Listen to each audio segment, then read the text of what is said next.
Zdravo, sem Mark, vodnik agencije Oskar. Potovanje mi pomenijo stik z drugim svetom, drugačnim, kakršen je doma, in tako se mi odpirajo nove perspektive.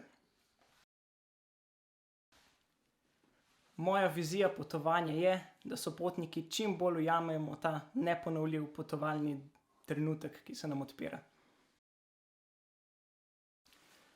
Moj potovalni moto je: nihče dvakrat ne stopi v isto reko. Vsakič bo dežela nekoliko drugačna, drugi sopotniki, drugo vzdušje, in zato je dobro, da smo tukaj in zdaj in ujamemo to, kar nam potovanje ponuja. Moj nasvet sopotnikom je, da sprejmete deželo, kakršna je, sprejmete sopotnike in tako skupaj ustvarimo eno izjemno doživetje.